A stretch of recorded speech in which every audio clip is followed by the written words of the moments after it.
primeiro slide é o primeiro de 430, deram-me 2 horas para estar aqui convosco, portanto está tudo certo. Ok, é o combinado. O primeiro slide tem já uma mensagem para vos passar, que é arriscar a palavra digital. Espero que não levem a mal, mas é o mundo onde nós vivemos. O ser diretor digital também tem assim sofre um bocadinho deste mal. Nós vivemos num mundo digital, ponto. E é um bocadinho esse exercício que eu vou levar daqui para a frente. Portanto, esta é a minha agenda, eu espero poder cumprir a tempo. Temos ali uma pequena parte de falar um bocadinho sobre o meu percurso e da Renascença. Eu prometo não demorar muito. Fazer aqui também não se pode falar do futuro sem falar do passado. Fazer um bocadinho aqui a ponte entre como é que era antes e como é que chegámos aqui, a propósito da mistura entre o mundo físico e virtual. E depois, sim, entrar no impacto da tecnologia que teve no nosso lar e na forma como nós trabalhamos. E, por fim, podia escolher outras 3 tecnologias. Escolhi estas, tem uma razão por trás. Mas vou falar do que é que são algumas tendências de futuro. Bom, esta parte eu faço de forma resumida, também perceberem a história da pessoa, também ajuda a perceber o contexto. Eu sou moçambicano e vianense de coração. Vim parar a Lisboa porque, infelizmente, ainda hoje vínhamos no carro a falar sobre isso. É onde toda a gente vai parar, não é? Temos que descentralizar um bocadinho. Estive a estudar Engenharia Mecânica. A programação e a tecnologia sempre me acompanhou, portanto esta curiosidade pela inovação vem desde muito longe e curiosamente tive a possibilidade e o prazer de poder trabalhar a minha capacidade criativa numa agência de publicidade Ogilvy durante 15 anos, onde não me deixavam de sair, não sei porquê. Tentei 4 vezes, à quinta foi de vez e fui para uma empresa de Braga que desenvolve software à medida, chama-se Signo. Onde aprendi outras coisas também ligadas à tecnologia, nomeadamente ligado ao movimento de levantar startups, que não são mais do que novos negócios, com uma bela ideia implementada com tecnologia.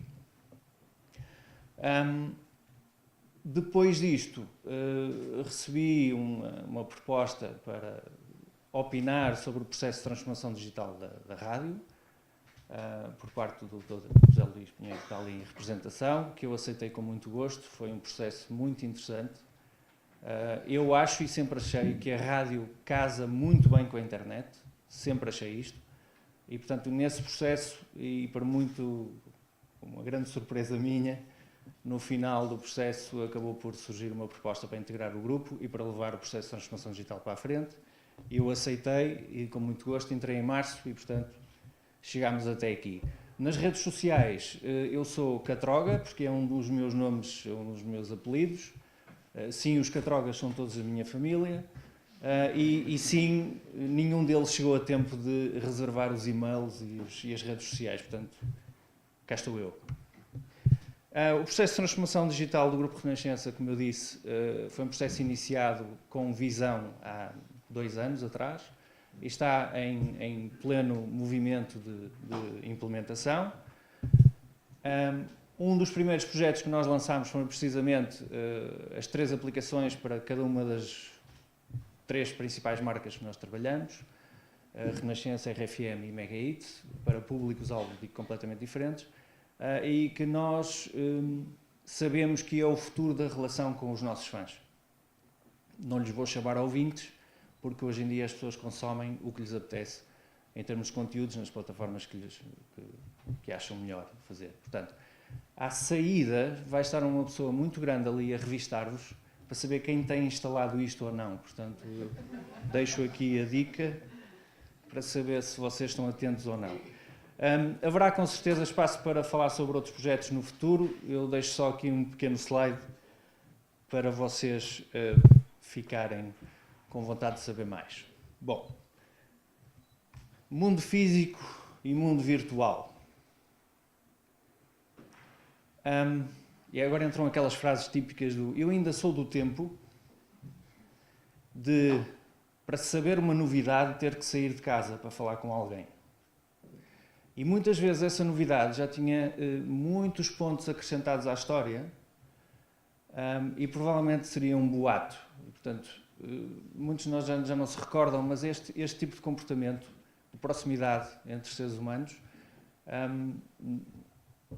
antes desta revolução tecnológica, era de facto muito pertinente fazer. Ou seja, eu, para saber uma notícia que vinha de longe, provavelmente tinha que esperar muito tempo. Com a imprensa escrita, passámos a ter acesso a histórias, e nós temos uma em comum, escrita em livro, que perdura até os dias de hoje. São histórias que são transportadas e levadas a mais pessoas. A rádio foi o primeiro momento live da história, que eu me recordo. Portanto, ouvir uma pessoa do outro lado do mundo a dizer que a guerra acabou é, de facto, uma experiência absolutamente inovadora. Mas como qualquer ser humano, nós temos mais sentidos e, portanto, nós precisamos de ver para crer. E a televisão teve esse efeito, que é o momento live em que eu consigo confirmar também com a vista aquilo que me estão a contar. A seguir veio a internet, e a internet, enquanto conceito, pode não parecer nada especial tecnologicamente. Foi criado para resolver um problema simples de troca de informação, de comunicação entre ambientes académicos. Obviamente, os militares também meteram o bedelho aqui no meio, mas isso já não conta muito. Mas, de facto, veio democratizar a tecnologia para todos nós. E esta revolução que nós ainda estamos a falar os dias de hoje e que tem impacto mundial com estes números.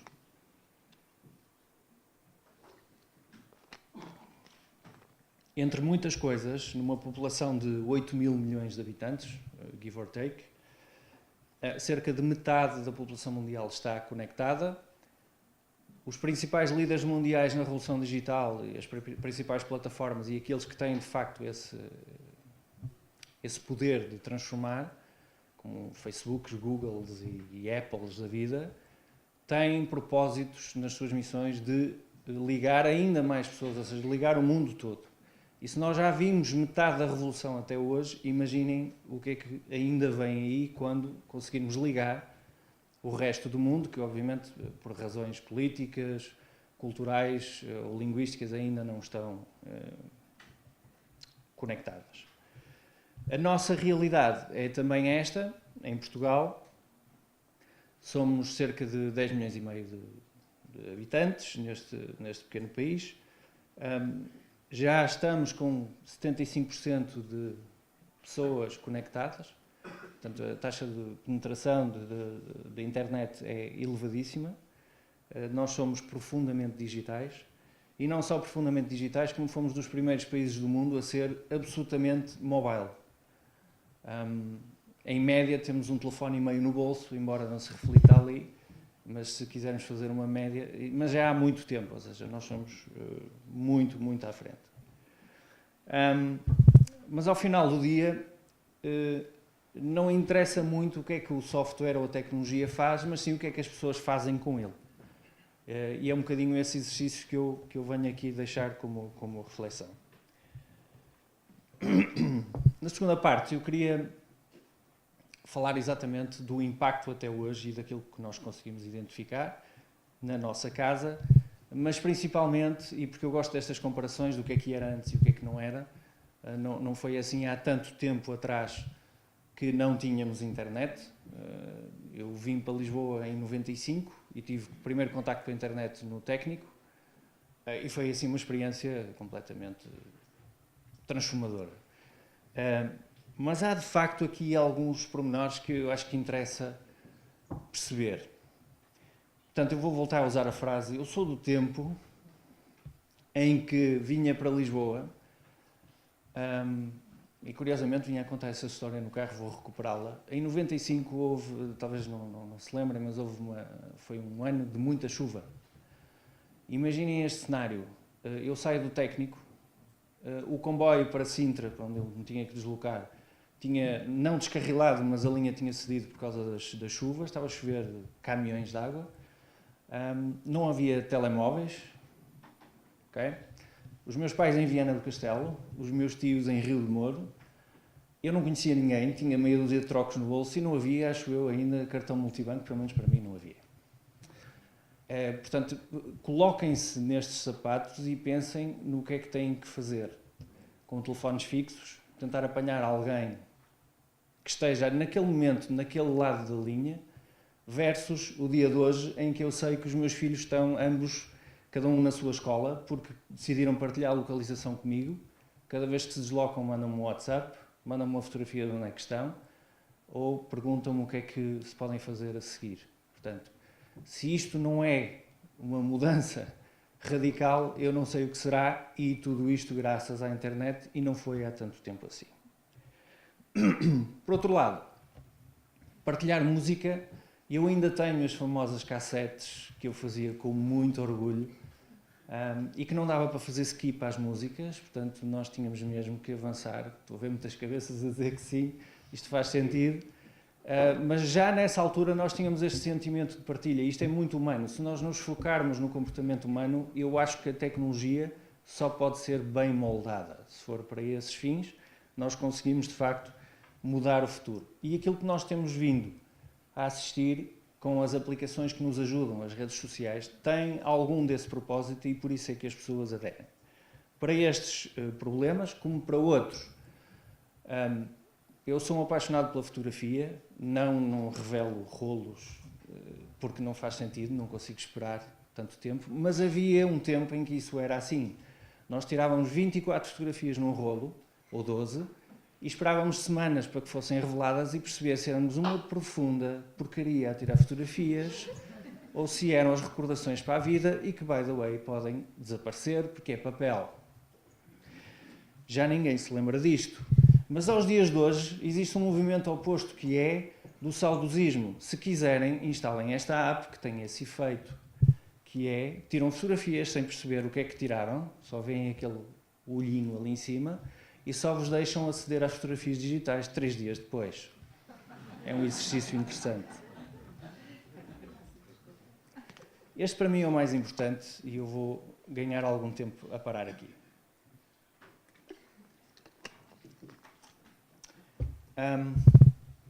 Um Trivial Pursuit hoje seria muito diferente do passado, porque há sempre aquele amigo malandro que tem o telemóvel ligado e que vai à Wikipédia num instante saber a resposta num ápice. Mas havia uma altura em que isso não era possível e que todos nós tínhamos o conhecimento na nossa cabeça. E esse conhecimento era alimentado pela educação, pelo nosso interesse, por aquilo que nós gostaríamos de aprender e que continuamos a aprender. Acho que o ser humano nunca deve deixar de aprender. Mas este é também um dos grandes perigos da tecnologia, e eu deixava também isto para reflexão. Eu, nas minhas aulas, tenho detectado isto nas gerações mais novas. Não tem necessariamente que ser um problema, mas sim uma questão para reflexão. Dou-vos um exemplo muito prático. Eu, nas minhas aulas, dou exercícios práticos e, invariavelmente, já vamos falar das várias gerações, invariavelmente as gerações mais novas, depois de lançado o desafio, não estão nem aí. Estão ligadas ao telemóvel, não querem saber do que é que os colegas mais velhos estão a falar. Que fazem, de facto, um esforço para extrair o conhecimento e a experiência que têm de vida para poder resolver um problema novo. Os mais novos chegam à reta final, vão à net, descobrem uma solução semelhante e propõem como ideia, e invariavelmente é essa que é aceita. Deixo isto para reflexão, porque o espírito crítico das pessoas, se não for incutido, especialmente em família, corremos este risco de esvaziar o conhecimento para a internet, porque está à distância de um braço, sempre a menos de 1 metro, não sei se já repararam. Eu perco o cartão de multibanco, mas os 2 telemóveis estão comigo. Eu sei que a Isabel está ali com eles, está tudo seguro. E, portanto, este comportamento de achar que o conhecimento está todo online e eu não preciso de aprender nada, nem refletir sobre nada, arruína o espírito crítico. Portanto, deixo aqui também à reflexão. Por outro lado, as nossas necessidades básicas, e quem tem filhos, e eu tenho 2 de 15 e 10, como podem compreender, eu tenho que rever a pirâmide de Maslow. Isto é mesmo real. O pai só é chamado, e ainda bem, quando a bateria vai abaixo ou o Wi-Fi não funciona. E, portanto, temos que nos adaptar também a isto. É uma piada, mas que tem algum sentido, porque, se repararem, se de facto não houvesse estas tomadas que nós temos aí, já estaríamos um bocado tontos à procura de um lugar para carregar os telemóveis, especialmente no dia de hoje, que o Nelson vai falar muito. Em relação ao nosso trabalho e à forma como nós nos relacionamos profissionalmente, eu gostava de vos mostrar um slide americano em que reflete cinco gerações, onde os valores e as coisas que tinham como garantidos eram completamente diferentes. Agora imaginem uma situação hoje, aos dias de hoje, em que estas gerações se cruzam num qualquer grupo, numa empresa.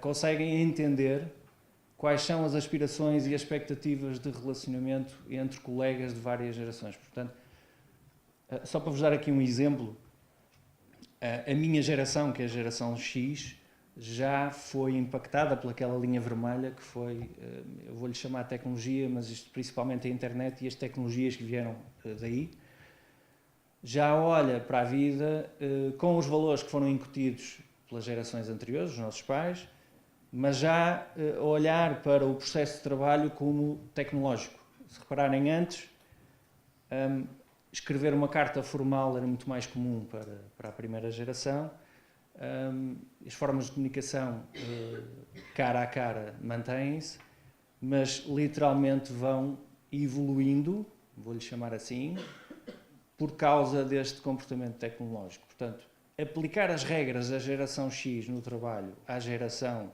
Z e outras que vêm aí não funciona, ok?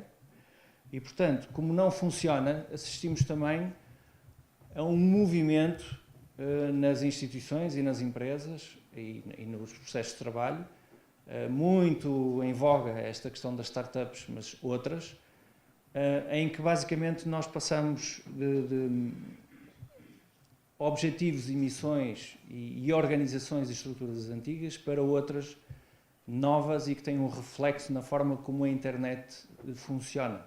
Se repararem, passar o foco do lucro para ter algo como propósito, esta é a parte boa. Portanto, ter um propósito para aquilo que estamos a fazer, deixar de ter tantas hierarquias e passar a funcionar em rede, porque é assim que funciona o mundo de hoje, ser menos controlador e dar mais poder às pessoas, menos planeamento e experimentar mais, e eu vou mais longe, falhar mais e depressa, e já vamos falar da velocidade, que é uma coisa também interessante, e depois as questões da privacidade e a transparência. A privacidade hoje em dia é quase uma moeda de troca, e nós temos dado muitas esmolas ao longo do tempo. Eu gosto de pensar que há uma parte positiva aqui por trás, que é a minha moeda de troca há de ser algo útil e relevante para aquilo que eu vou fazer no meu mundo digital. Mas em termos de impacto no trabalho, se isto já é assim hoje, imaginem quando nós tivermos uma velocidade absolutamente superior. Cada vez que há um degrau de velocidade que é acrescentado, a velocidade da adoção de tecnologias novas é também maior. Eu digo isto porque quando entrou o 4G, era a diferença entre ter a capacidade de fazer upload de uma fotografia no Instagram versus a capacidade de ver vídeo HD no mesmo Instagram. Quando a velocidade aumenta, a tecnologia acompanha e os nossos comportamentos vão correr atrás. E quando entrar o 5G, por exemplo, nós não vamos estar só todos conectados, mas conectados a todas as coisas. Não sei se sentem este impacto. Eu estou ansioso por falar com o meu frigorífico e saber o que é que ele acha da manteiga que eu tenho lá dentro. Mas isto vai ser uma realidade. Eu costumo dizer que a próxima geração automóvel vai estar conectada entre si. E isto lança aqui uns desafios enormes também para reflexão. E isto vai acontecer para o ano. Ok? Portanto, deixar-vos aqui a antevisão do que é que pode acontecer. Ao final do dia, esta é a grande dificuldade que nós enfrentamos, que tem a ver com a velocidade com que as coisas estão a acontecer. É a nova moeda de troca em negócio.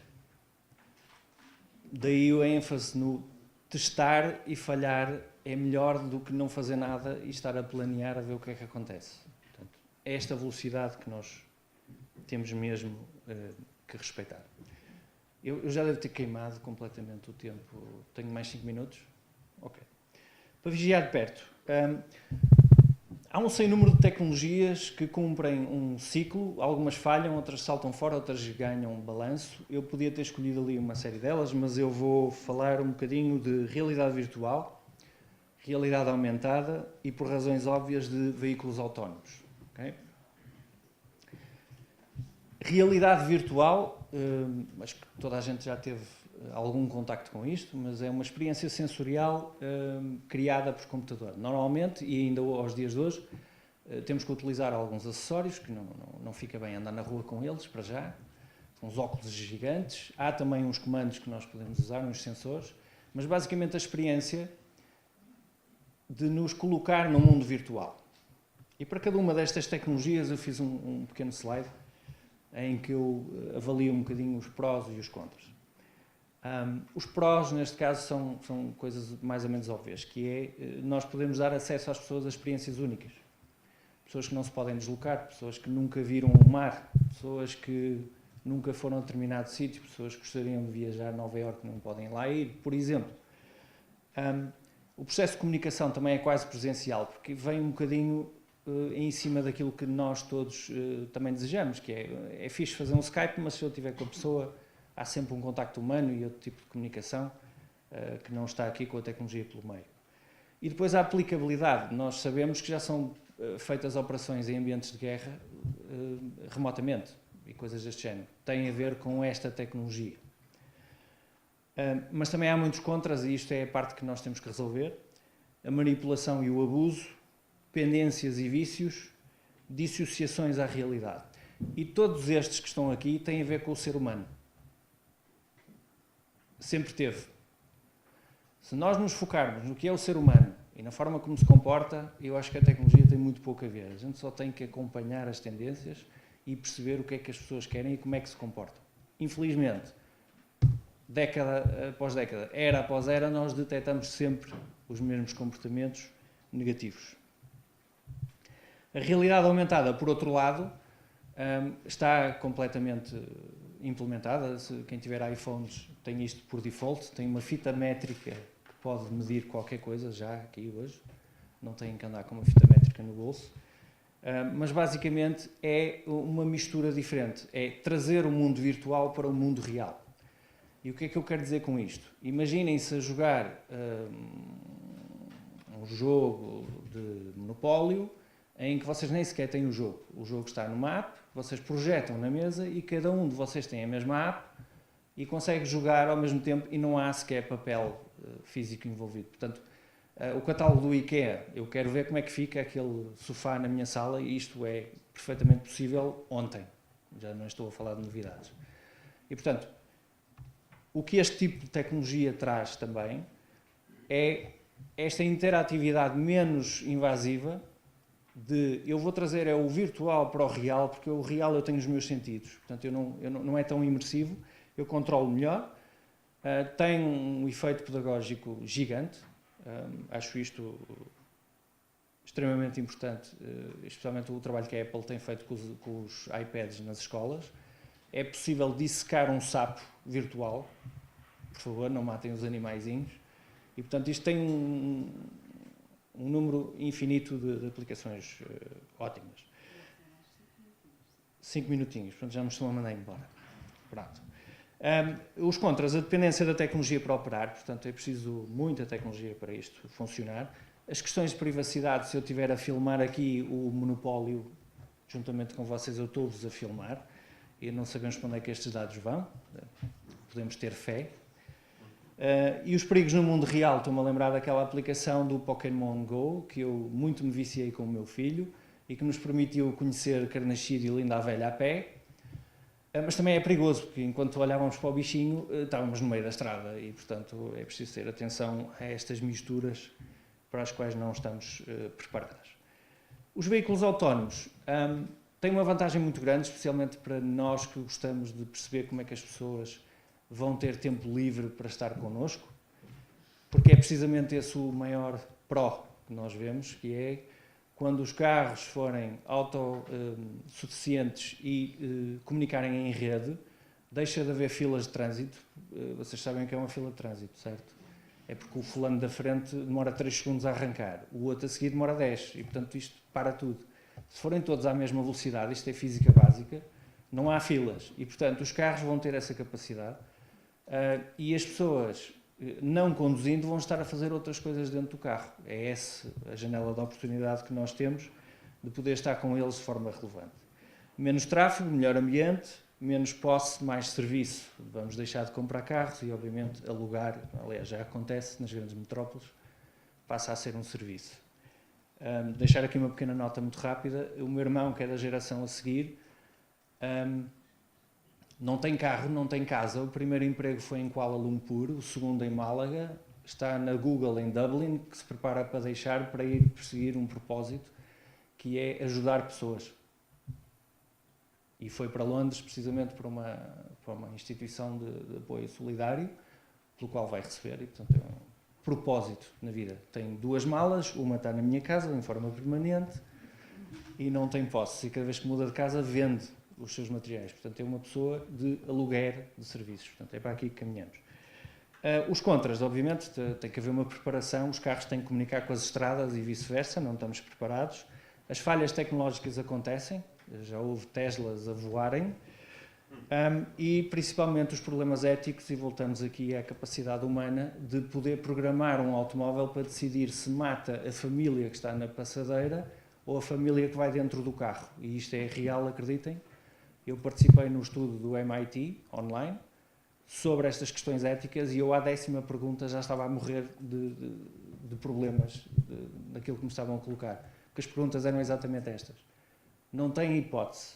Ou matam quem vai na passadeira ou quem está convosco dentro do carro. O que é que fazem? É isto.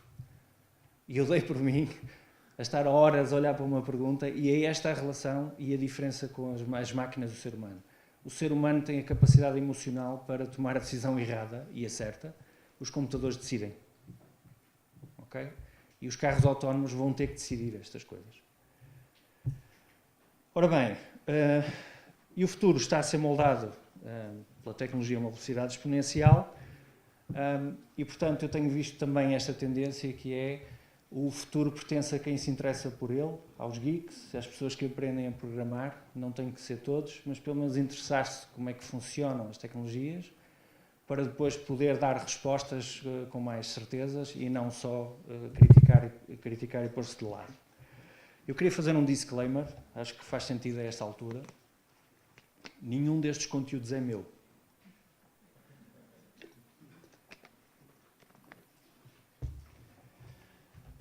Esta é a magia do digital, e se não fosse a nossa capacidade humana de relacionar assuntos completamente distintos para contar uma boa história, não estávamos aqui a fazer nada.